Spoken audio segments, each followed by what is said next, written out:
Estamos aqui hoje para gravar mais um episódio das donas.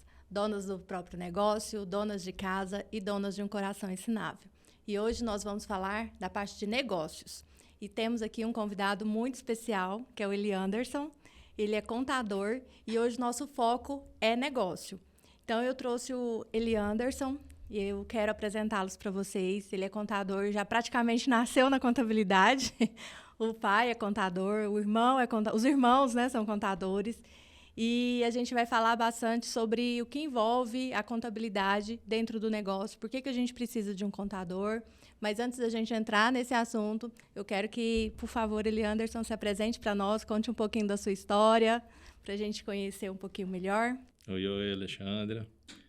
É um prazer estar aqui com você. É uma honra também, né? E assim, a gente vai falar sobre negócio, sobre empreendedorismo e sobre como tirar a burocracia para se tornar um empreendedor, né, de sucesso.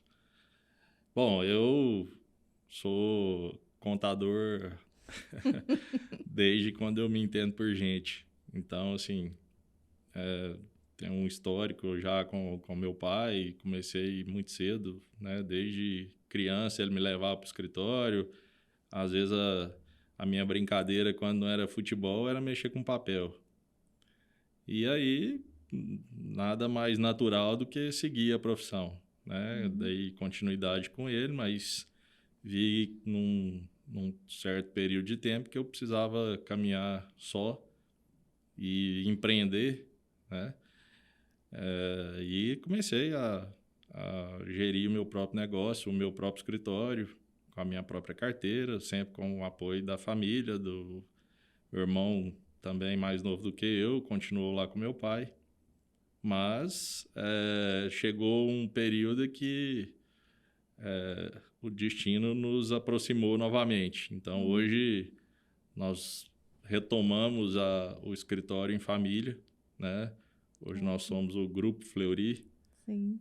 de assessoria contábil e empresarial. E nós estamos buscando esse crescimento e dar esse apoio às empresas, aos empresários, né? Ao Ótimo. pessoal aí que quer empreender.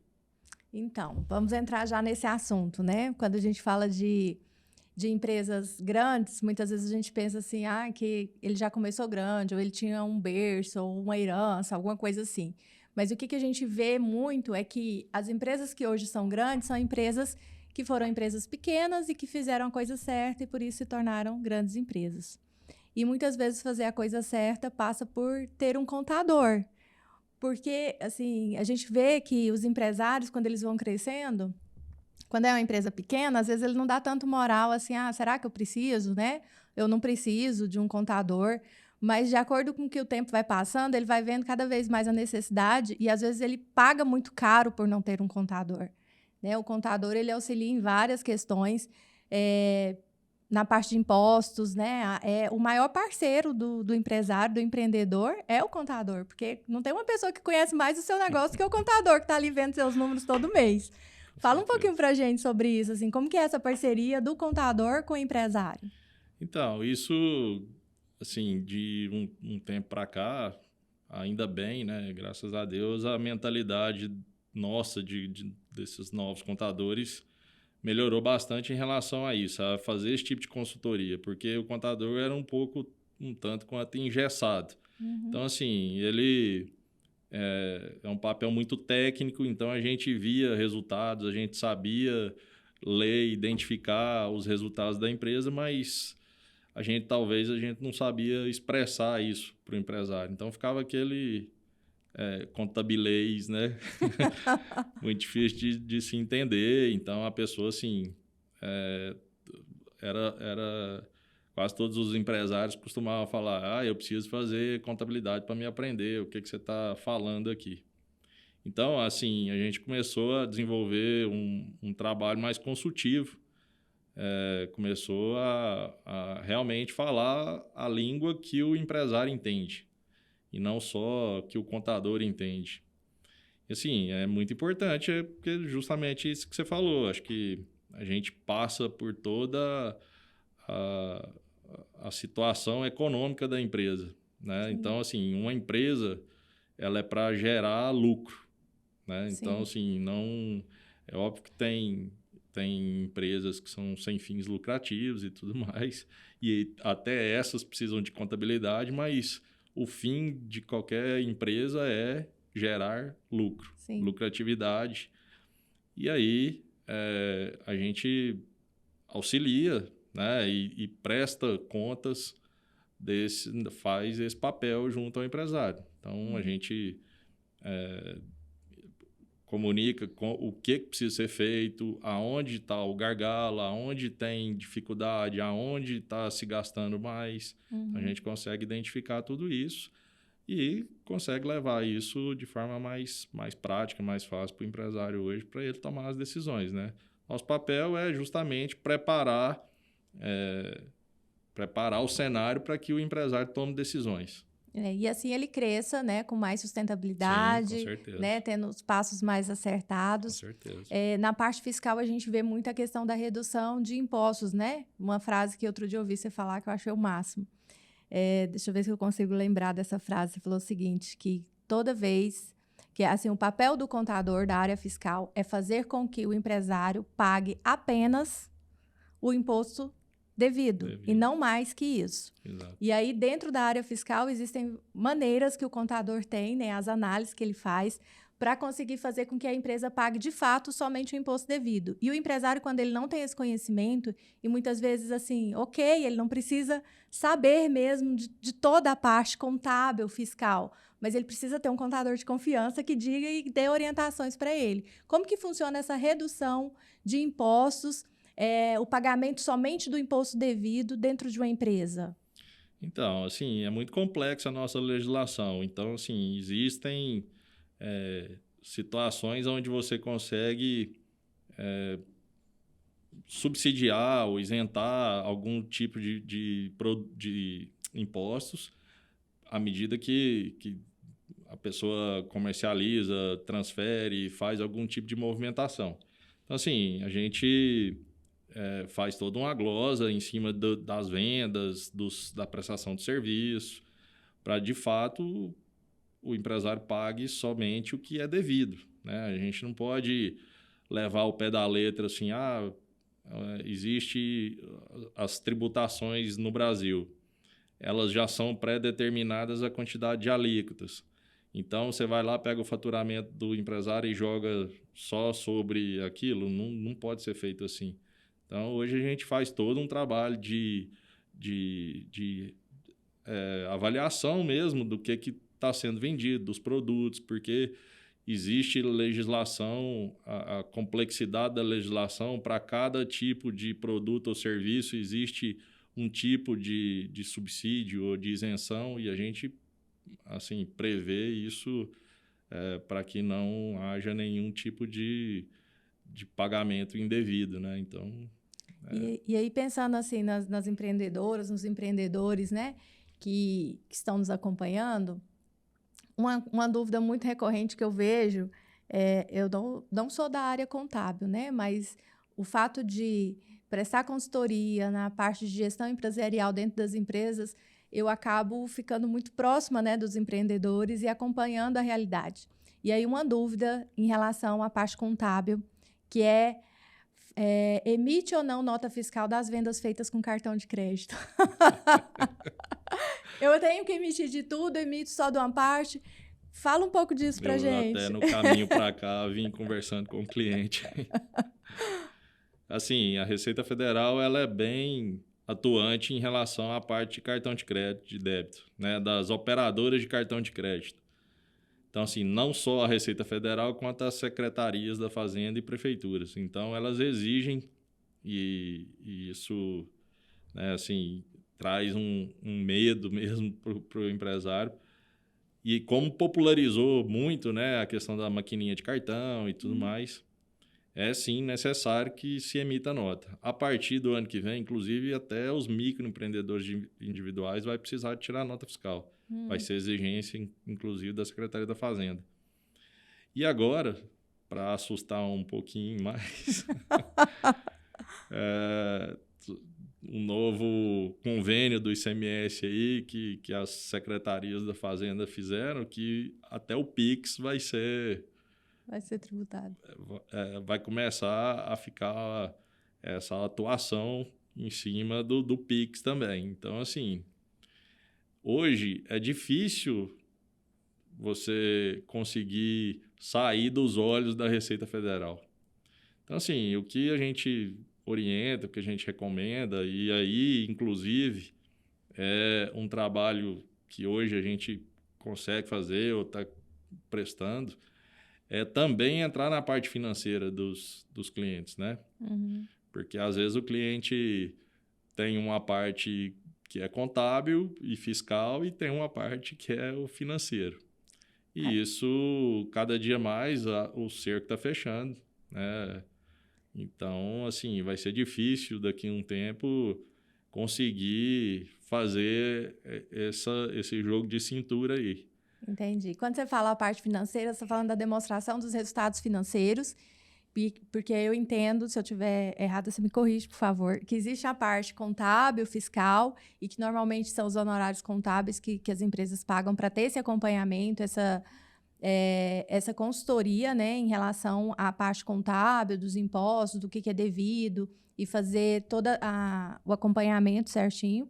E tem a parte do financeiro, que existe um BPO financeiro. Vocês prestam esse serviço também, né? Sim. Como que funciona o BPO financeiro para as empresas? O BPO financeiro, assim, o termo, né, BPO financeiro, ficou gourmetizado, ficou bonito.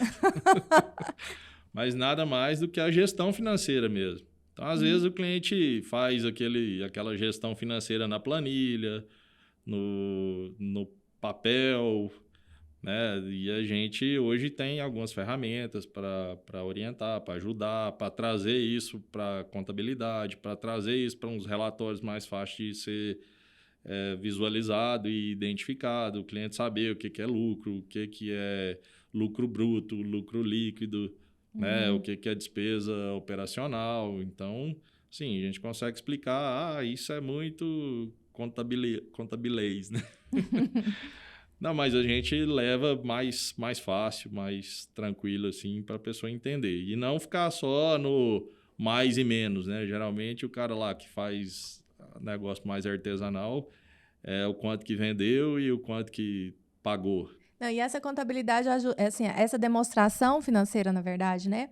Esse resultado financeiro ajuda para a formação de preço. Às vezes a pessoa tem um preço de um produto que às vezes não é exatamente aquele preço que ele está vendendo. Às vezes ele está levando prejuízo ou ele está tendo um lucro abaixo do que ele poderia ter por conta da formação de preço, que às vezes ele não considera os custos indiretos. Formação de preço, ponto de equilíbrio, para a pessoa saber quanto que projetar para o próximo mês para que eu tenho que vender tanto para me poder custear a minha empresa. Sim. Ou eu tenho que vender tanto, eu tenho que prestar tanto de serviço para me poder ter o meu prolabore. Né? Então, assim, fica muito mais fácil de identificar, muito mais fácil de visualizar isso. Hoje, com esse serviço que a gente faz também, de BPO financeiro, né? que se chama. Mas nada mais que a gestão financeira.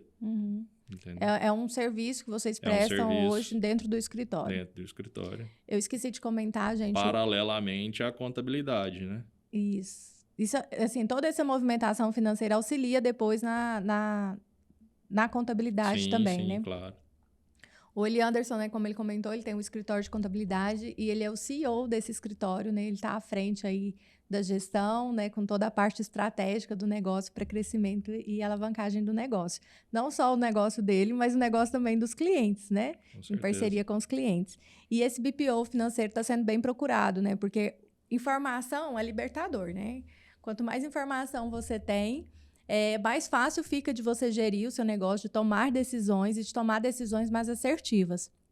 Então, o fato da pessoa conseguir visualizar os seus números, ver para onde que a empresa está caminhando, onde é que estão os gargalos, onde que ele precisa melhorar, isso ajuda muito na tomada de decisão e faz com que a pessoa tome decisões mais assertivas, né, direcionando o negócio para onde ele quer, né, para o crescimento que ele quer. E isso tem sido bem procurado hoje, né? Hoje vocês têm aí esse serviço e outros serviços da terceirização. Sim, porque também. Um serviço assim, o custo é menor do que você ter uma pessoa dentro para fazer só essa parte. ou às vezes até o empresário não tem o tempo necessário para dedicar a isso. Então, a gente terceiriza essa parte financeira justamente para dar esse respaldo para o empresário. Então, assim, ele fica livre para fazer negócio. Então, ele não precisa ficar lá preocupado em estar alimentando o sistema. Se ele quiser até pagar as contas, a gente paga para ele. Basta ele Vocês dar vão só, facilitar a vida basta ele dar só do a empreendedor. autorização. Exatamente. Perfeito. Isso é uma preocupação que muita gente tem, e aí eu acho que é importante a gente falar isso, da Lei de Proteção de Dados, porque quando você faz uma gestão financeira de uma empresa, enquanto escritório de contabilidade, enquanto gestor financeiro de uma determinada empresa, você consegue ter acesso aos extratos bancários daquele cliente para que você possa fazer a contabilidade, os lançamentos financeiros, enfim, né, o serviço que você estiver prestando ali. E tudo isso é através de uma segurança, né? Você não vai lá aleatoriamente. Claro. Fala um pouco disso, assim, para deixar nosso empresário, nosso empreendedor, nossos donos de negócio mais tranquilo em relação a isso. Que às vezes a pessoa tem resistência, né? Tipo, como que eu vou deixar a pessoa ter acesso à minha conta, né? É verdade. Então, a LGPD é uma regra que o governo estipulou, é uma autorização que você precisa ter para ter acesso às contas e acesso a dados de outras pessoas. Então, assim, para as empresas funciona da mesma forma. Então, para se ter acesso aos extratos hoje, existem algumas plataformas, os bancos já têm esse cadastro de operador. Nós somos um operador, nós não fazemos as transações. A gente não... E nem no nosso contrato que a gente faz com o cliente, a gente nem pede essa autorização.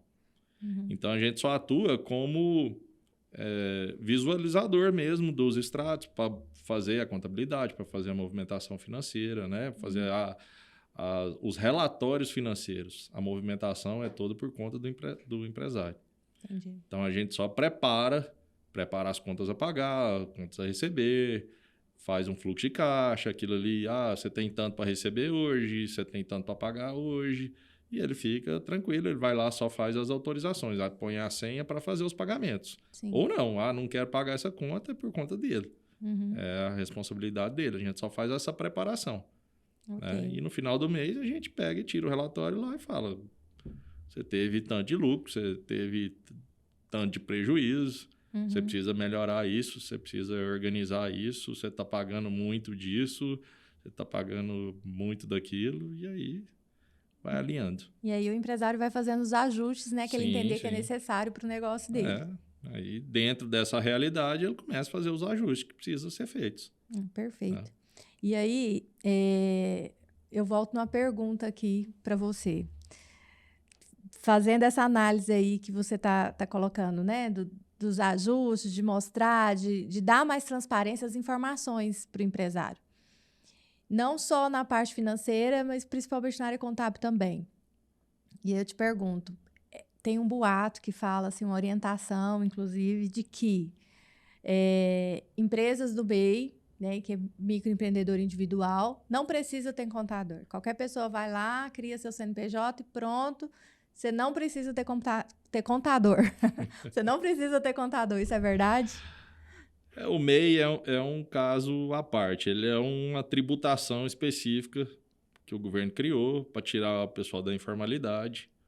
Né? Paga um tributo fixo, faz uma contribuição que se ventila aí, fala que isso serve para aposentadoria, não serve. Tá? Isso só serve para benefícios do INSS, mas para aposentadoria não serve. Aquela contribuição única que paga no MEI não serve para aposentadoria. Só Quando serve fala do INSS, aí você pensa assim, tô contribuindo com o INSS. Na verdade, você não está contribuindo com o INSS para fins de aposentadoria. Para fins de aposentadoria, não. Você contribui para fins de benefício. Eu vou precisar encostar, tive um acidente. Não tenho condição de trabalhar e vou precisar ficar 3 meses afastado. Aí você recebe auxílio de saúde. Exatamente. Então, os benefícios, auxílio, o salário maternidade, auxílio maternidade no caso, né? Quando é por ser empresário. Ok. Então, você tem esse acesso. Mas para aposentadoria não se conta tempo de serviço. Certo. Então, assim, o MEI, quando foi lançado, foi feito toda uma orientação, e inclusive muito errado da parte do Sebrae, que eu acho que é o órgão que divulgou errado isso, alegando que de fato não precisava do contador, né? E tirando essa obrigação do contador e tudo mais.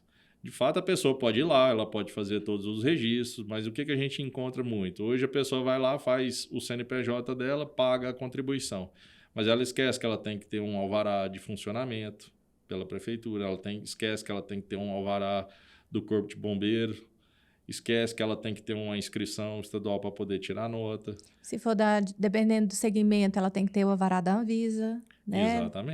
Exatamente. E aí ela não se prepara para isso. E aí não se prepara para isso. Quando ela vai fazer isso, ela já tem 3 anos de MEI, 2 anos de MEI, e aí tem que fazer com data retroativa, aí vai ter custo. Uma Multa. coisa que se ela fizer lá na hora do cadastro, ela não vai ter o custo. Então, assim, muita gente evita, não precisa de contador, vai lá no Sebrae, não, você entra lá no portal e faz, mas não é assim. Você faz o CNPJ, quando você né? contrata um contador, você tem um contador e um consultor, né? Sim. O que a gente tá fazendo aqui, você tem toda uma orientação, né? Você tem alguém que pode te dar um respaldo, que te oriente, que te fale o que você tem que fazer, o que você não faz, E essa orientação vale ouro, né? Porque evita gastar dinheiro desnecessário, evita pagar multa. Evita pagar multa, evita ter problema com o governo. Sim. Né? Evita ter o nome sujo, negativado. Muita gente abre MEI e não paga nada lá, deixa. De repente, o nome está na dívida ativa. Sim, aí ele quer um empréstimo. Nossa, eu fui ver, meu nome está na dívida ativa. Chegou uma conta aqui, uma cartinha da Procuradoria da Fazenda. Aí você vai ver, tem 2, 3, 5 anos lá de débito. Aí é complicado. Então, assim, tudo isso é evitável. Tá. E aí, mais uma pergunta sobre isso. A pessoa que quer abrir o MEI, que tem uma empresa, mas que quer, e aí paga a taxa do MEI, mas que quer também ter uma contribuição do INSS, né? Quer ter a contribuição para fins de aposentadoria. Qual que é a orientação? O que ele deve fazer? Bom, ele tem que fazer o pagamento à parte, como um autônomo. Pagar a guia, entrar lá no site, se cadastrar. E o percentual que você paga é muito maior do que se você deixar de ser MEI e passar a ser uma empresa normal. Uhum. Entendeu? Então, assim, às vezes você está achando que está economizando, você está pagando mais caro. Você tem que pagar como autônomo, você contribui 20% para o INSS.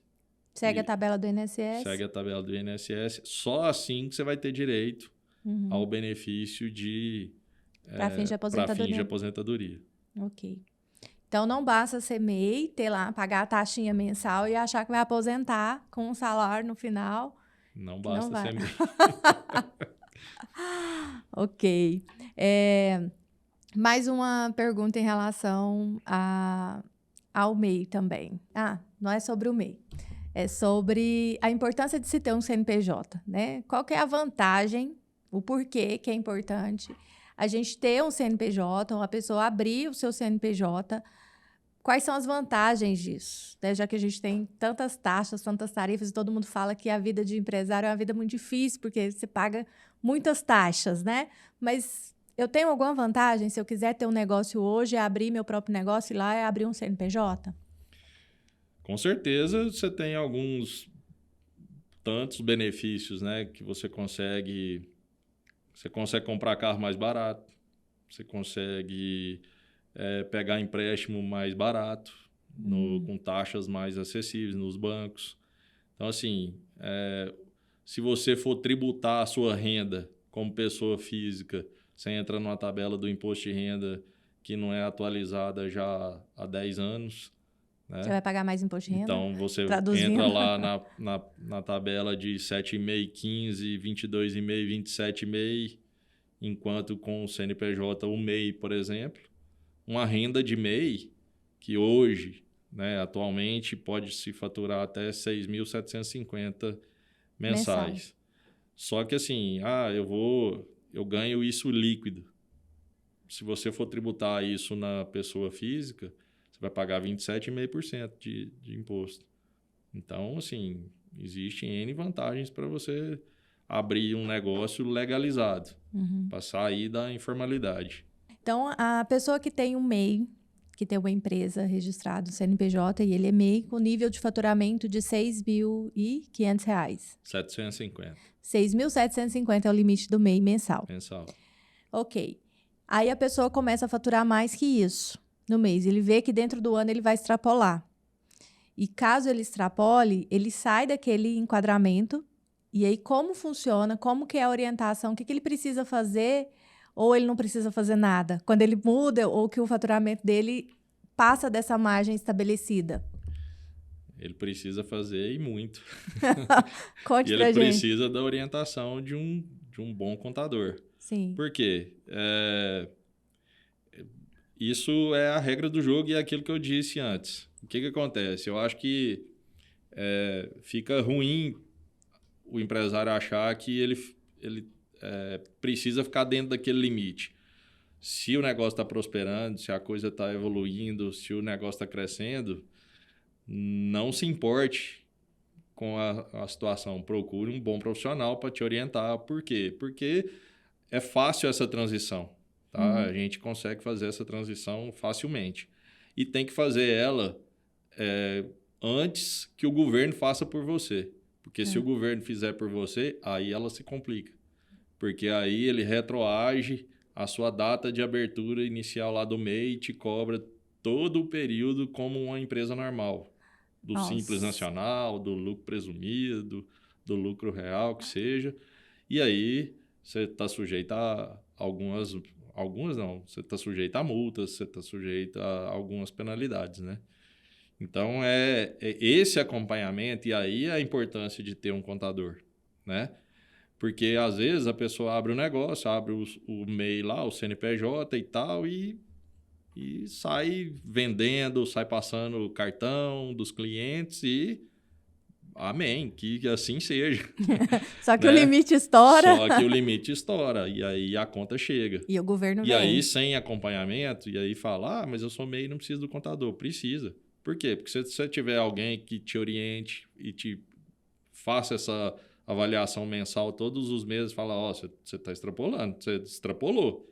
Vai bater o limite anual. Estourou, acabou. Você precisa fazer isso antes que o governo faça por você. Entendi. Entendeu? Porque Senão as consequências pode consequências custar são caro. É o barato que sai caro? barato que sai caro. Né? Não vou ter um E aí contador. é falta de orientação dos órgãos, das entidades, né? Por exemplo, ainda assim o Sebrae, você chega lá e ele fala que você não precisa de contador.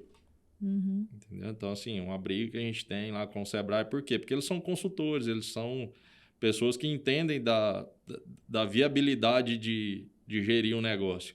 E mesmo assim eles orientam dessa forma. Né? Não estou generalizando, óbvio que tem gente lá com competência e sabe o valor que tem você ter alguém para te acompanhar, no caso, um contador. Entendi. E a pessoa ainda que não tem o CNPJ e que identificou que tem vantagens e que, ok, agora eu quero abrir a minha empresa, o que ela precisa fazer, que documentação que ela precisa ter? Passa para a gente aí umas orientações de como que funciona a abertura de uma empresa. Muito fácil. Você precisa ter um local para se estabelecer. No caso do MEI, é permitido você abrir, inclusive, na sua própria residência. Apartamento também? Apartamento também, porém, e isso não é falado, Sim. as prefeituras, ela automaticamente altera o seu IPTU de residencial para comercial. Então, você não sofre na hora de você abrir o seu MEI, que você não tem os custos e tal de abertura de taxas, porém, o seu IPTU anual vai reajustar no mínimo 40%. E isso quando a empresa é aberta no endereço... No endereço residencial. Residencial, se for um apartamento. Se for um apartamento. Se for uma casa normal, na rua... Na rua, do mesmo jeito. Se ela tem o caráter de residência, Sim. ela passa a ser comercial. Entendi. Estabelecer um CNPJ lá dentro, passa a ser IPTU comercial. Ok. Tá?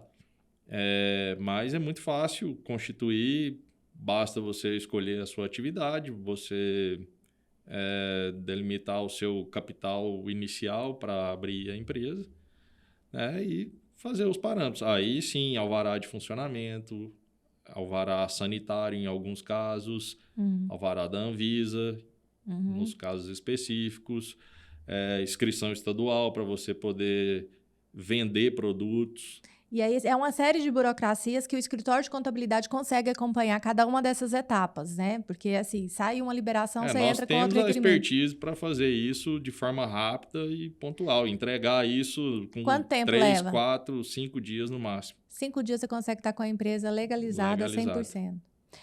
E eu consigo colocar mais de um tipo de KNAI ou de atividade dentro de um mesmo CNPJ? Sim, o MEI tem algumas particularidades. Algumas atividades não é permitido você abrir como MEI. Certo. Mas não sendo MEI e não tendo esses impeditivos, você consegue colocar os KNAIs que você quiser. Você pode mesclar, você prestador de serviço e comércio. Ok, sem problema. Uhum. Tá? Você pode fazer atividades bem distintas e ter isso tudo dentro de um CNPJ só. Eu quero abrir um CNPJ, eu vou atuar num ramo, mas eu tenho previsão para daqui 1 ano, 2 anos, e eu não quero mexer já no contrato, eu já quero deixar ele pré-estabelecido lá. Ok, você já pode deixar, não tem problema. Eu posso ter Eu quero ser farmácia e quero ser açougue. Pode. Vai te dar dor de cabeça, porque você tem esses alvarás aí que você precisa, né? Mas, assim, tem jeito de fazer? Tem. Ok. No mesmo a CNPJ. gente orienta para que não faça dessa forma. Tão discrepante assim, né? Mas tão discrepante. se eu tiver uma consultoria, um curso Exatamente. e quiser fazer outros dentro do mesmo segmento... Sim. Dentro do mesmo segmento, tranquilo. E tem linhas de crédito, né, atuais, né, recentes, específicas para empreendedores, né? Sim. Fala um pouquinho dessas linhas que saiu agora. Então, já desde a pandemia, o governo criou o Pronamp. O Pronamp é uma linha de crédito bem subsidiada pelo governo, sim, com taxas bastante acessíveis e depende muito da informação que você dá para o governo. Uhum. Então, ele baseia-se no seu faturamento do ano anterior para te liberar até 30% sobre aquele faturamento, com taxas de... Esse ano bateu 8%, 9%, mas na pandemia bateu 5%, 6% ao ano. Isso ao ano. Se você for fazer um empréstimo pessoal, você vai no banco, você não consegue por menos de 3,5%, quando você tem acesso fácil com o gerente. Por mês. Por mês. Né? Por Sim. mês, isso. Né? Enquanto você vai pagar 8%, 9% ao ano. Sim. Então, assim, existem vantagens. Você consegue ir preciso comprar um carro para poder gerar o meu negócio. Né? Dependo do carro para que o meu negócio cresça. Uhum. Você consegue subsídios junto à concessionária. Você tem algumas regras que você não pode vender aquele carro com um certo período e tal, mas você tem uma isenção, você tem um subsídio da concessionária, da fábrica, né, direto, que você consegue reduzir o valor do carro. Ótimo. Então tem vantagens, né? Muitas vantagens. Assim, existe sim, né, a questão, o ditado e o medo de todo mundo. Brasil, burocracia, imposto. Mas é muito melhor você ser formalizado, você tem muito mais acesso, você tem muito mais condições de crescer o seu negócio. Não adianta você querer, assim, meu ponto de vista, não adianta você querer crescer sem estar formalizado. Então, acho que... e você também ficar se limitando, né? O meu negócio está crescendo, eu estou começando a faturar bem, e aí, não quero sair do MEI. Não quero ser uma empresa maior, isso vai me trazer transtorno. Vai te trazer mais benefício do que transtorno. Sim, eu tenho com certeza certeza disso. Ótimo. E só para a gente dar um exemplo prático ainda dentro dessa área do contador, dar um exemplo de clientes, né? Do que o contador consegue orientar na redução de impostos e de encargos, enfim. Quando ele orienta um cliente, por exemplo, de uma panificadora ou de um restaurante, da área de alimentos, né? O exemplo do que o McDonald's faz. Quem já comprou no McDonald's já viu que quando você pega lá o ticket, o combo, o que vem lá? 3 centavos, 1 centavo, né? É a batata, 1 centavo o sanduíche, 1 centavo não sei o quê, e o valor total do combo dá X reais. Como que é essa mágica aí das coisas custarem 1 centavo aí? Por que eles fazem isso? Explica pra gente. Bom, o que a gente falou antes, né? Dando um exemplo prático, assim, né? Do A que gente o não pode consultor vender faz. muito peixe aqui e tal, porque a gente tem as estratégias comerciais para a gente captar os clientes. Mas é uma das situações que eu falei. Você tem regras diferenciadas para cada tipo de produto. Então, o que a gente faz, e por isso é importante ter alguém de confiança, que você sabe que tem estrutura para poder fazer isso. Você ter a condição de fazer essa segregação, de fazer essa avaliação do que você vende, do que você está fazendo, do tipo de produto, qual cliente que você tá trabalhando, entendeu? Existe essas previsões legais. Sim. Nada que você está fazendo é fora de... errado, né? Junto à tributação, às regras do jogo.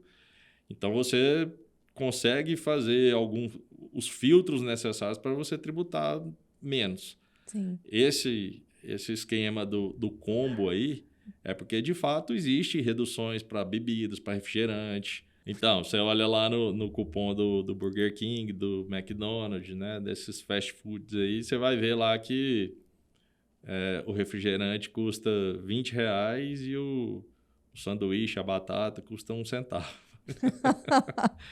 Por quê? Observem. Porque os refrigerantes têm subsídios, né? As bebidas têm subsídios. Entendi. Então, para cada negócio tem uma estratégia. Para cada negócio tem uma estratégia, tem uma tributação, tem Sim. uma regra do jogo que você tem que seguir. Ok. E quem sabe dessas regras, o contador tem, né, tem essas tem essas estratégias e pode ajudar o empresário, né, o empreendedor a ter um lucro maior, né, e a pagar menos imposto. Com certeza. Ótimo. Ok. Muito obrigada pela sua participação. Muito obrigada por aceitar o convite de fazer parte aqui do nosso podcast. Para você que ainda não está inscrito no nosso canal, se inscreva no nosso canal, compartilhe com os amigos, porque a gente quer ver essas informações chegar ao maior número de pessoas e a gente conta com vocês, tá? Um abraço e até a próxima.